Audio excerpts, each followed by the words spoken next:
دعم شكل بالنسبه الركوبه. اوه احمد ديدان يلتقي مع من؟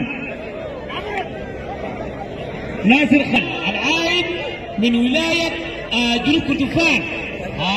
طبعا دي عيديه للجماهير يا اخواني، دي عيديه لجمهور درمان، لا له لقاء ولا كل اللقاءات.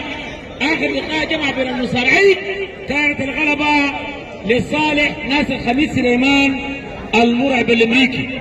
اليوم ياتي ناصر خميس سليمان يلتقي مع من؟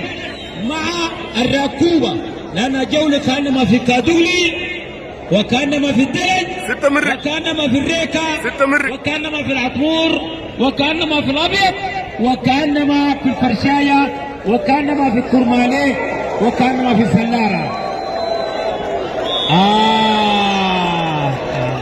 في انتظار صابر الحكم اللقاء. إذا المباراة كانما بين ريال مدريد وبرشلونة، لأنه هم يعملوا هذه العناوين من خلال الإمكانيات الجميلة، المهارة وفن المصارعة السودانية. إذا الآن ناصر خميس سليمان أقول تحت يا نين، أقول تحت يا ناقشة خلاص.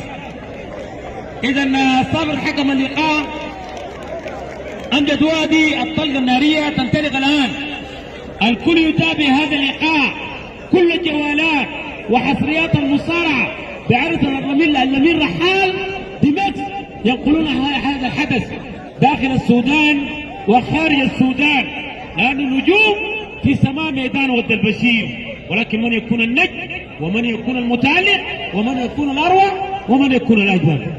إذا الآن لمسات تبدأ الآن بين المرعب الامريكي نجم ولايه الخرطوم، وطبعا اصبح من اساطير المصارعه، اصبح قمر يضيء كل ميادين ولايه الخرطوم. هو ناصر خميس سليمان، لاعب يتمتع بشعبيه كبيره، يتمتع بامكانيات.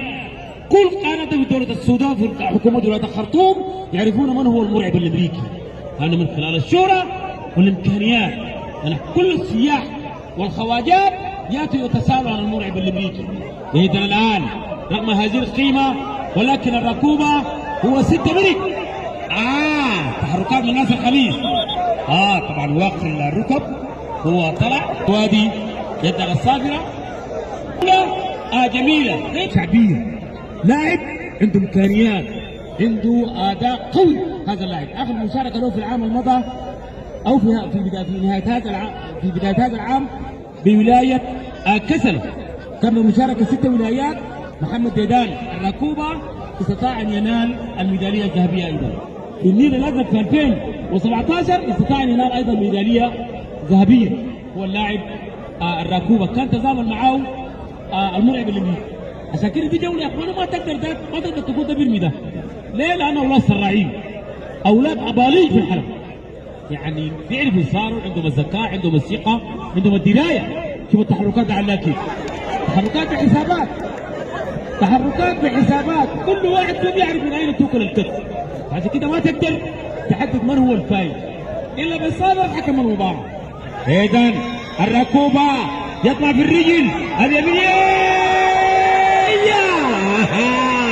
يفشل في المحاوله. الاولى فشلت والثانيه ايضا. ركوبه